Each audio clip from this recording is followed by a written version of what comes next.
కృష్ణ కానిస్టేబుల్ని పిలిచి రాధని రమ్మను అని చెప్పి అంటాడు. దాంతో ఆ కానిస్టేబుల్ రాధ దగ్గరికి వెళ్ళి సార్ పిలుస్తున్నారు మిమ్మల్ని అని చెప్పి అంటాడు. దాంతో రాధ అయితే నేను గట్ట రాను, అవసరమైతే అతన్నే రమ్మను అని చెప్పి రాధ అంటుంది. ఆ మాట వినగానే అక్కడ ఉన్న కానిస్టేబుల్ వెళ్ళి కృష్ణకు చెబుతాడు. దాంతో కృష్ణ అయితే చాలా సీరియస్గా రాధ దగ్గరకు వచ్చి ఏంటి నీకు ఎంత పొగరు, రమ్మంటే రావేంటి, అయినా నా పర్స్ నీ దగ్గర ఉంది కదా, నా పర్స్ నాకు ఇచ్చేయి అని చెప్పి రాధ అంటూ ఉంటుంది.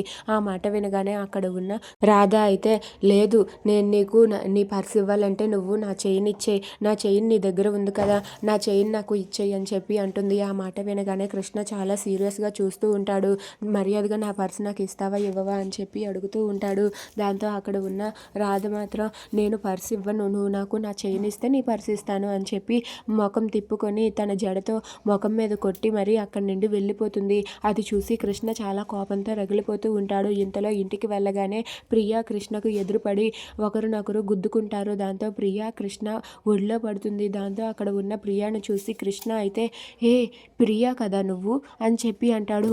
బావా, అవును బావా, నేనే ప్రియాని, ఎలా ఉన్నావు బావా అని చెప్పి వాళ్ళిద్దరూ కూడా పలకరించుకుంటారు. ఇక కృష్ణ అయితే ఆఫీస్కి వెళ్ళిపోయిన తర్వాత ప్రియాని వాళ్ళ అత్త అడుగుతూ ఉంటుంది. ఏంటి నా కొడుకును చూసావా, ఎలా ఉన్నాడు, నచ్చాడా, పెళ్లి ముహూర్తం పెట్టమంటావా అని చెప్పి అడుగుతూ ఉంటుంది. దాంతో ప్రియా అయితే మీ కొడుకు చాలా బాగున్నాడు అత్త, మీరు ఇప్పుడు ముహూర్తం పెట్టినా సరే మీ కొడుకును నేను పెళ్లి చేసేసుకుంటాను అని చెప్పి అక్కడ ఉన్న ఆ ప్రియా అంటుంది. ఆ మాట వినగానే కృష్ణ వాళ్ళ తల్లి దమయంతి చాలా సంతోషిస్తుంది.